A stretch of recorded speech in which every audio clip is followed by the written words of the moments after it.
There are two kinds of wells used in fracking. One is the well that's actually bored into the surface to get the oil out, the natural gas. And then there's a well that they use to dispose of all the wastewater that's produced by the first well.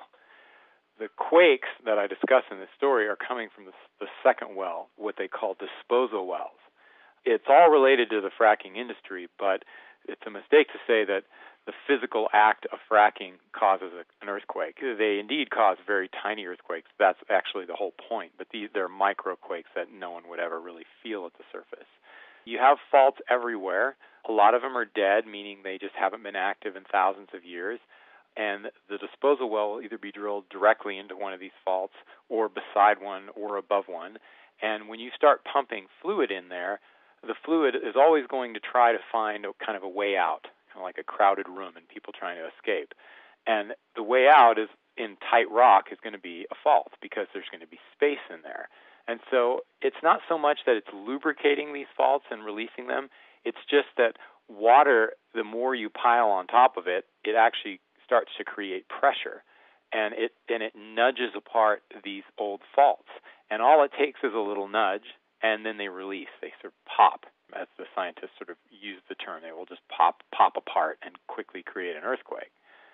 Many people from the industry would not speak with you for the article, but one who did said, well, there's trucks rumbling down the road, there's skyscrapers that could be causing this. It's not fair to say that it's the wells causing the spike in the seismic activity. Is that accepted in the scientific community? That idea is accepted in a larger context. There has been some studies, I think it was in Shanghai, where they found like the weight of the actual city was depressing the surface and possibly putting stress on the faults below. So that's a legitimate theory, but not in this context, because obviously where these faults are happening, there's no Shanghai, there's no cities at all, and most of them are in very rural areas. That really wouldn't apply here.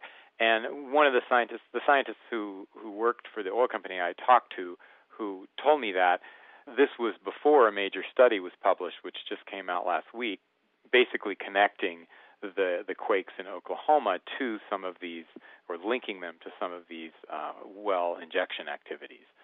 So I think that theory, there's some, it's out there in the seismology field, but it has no real relevance to these quakes. We've been covering hydraulic fracturing for as long as I've been here at WAMC in New York, and it's one of those topics where when both sides seem to have their own information, it can be very difficult to get at the truth. And your story exposes a lot of conflicts of interest among people who are involved in the expansion of fracking or overseeing fracking, and oftentimes their board memberships or their relationships with state contracts will influence what they'll say about this. Yeah, that is true, and I've been doing environmental writing for a while, so I've sort of seen all sides of how the petroleum and oil and gas industry work. Their concern, too, if I can sort of almost speak for them, is liability. Because if they're talking about, oh, yeah, we might have caused these quakes, well, anyone that lives above those quakes is going to sue. And in fact, that's already happening. There's a lawsuit in Arkansas going on right now. It's that first one ever in history. It's a class action lawsuit by residents who are suing Chesapeake Energy for triggering earthquakes in Arkansas and damaging their homes. And there's some significant damage, and they're trying to recover the costs of that. So liability is an issue, and because Chesapeake is involved with a lot of these wells and involved in this lawsuit, they're obviously probably not going to go on the record, at least until the lawsuit is sorted out. So there's a liability problem too. But yes, I mean, a lot of the academics who work in the field also consult for the oil and gas industry. So there's some trepidation by them to sort of say absolutely this is being caused by the oil and gas industry doing fracking. The other issue is, as I point out in my story, it's virtually impossible to prove 100% that this well caused this earthquake, because you can't really just sit underground and see it happening. So it's all sort of deductive reasoning by science, but as one scientist put it, well, you can't prove that smoking causes cancer, but we know smoking causes cancer because of all the evidence, but you really can't ever directly prove it.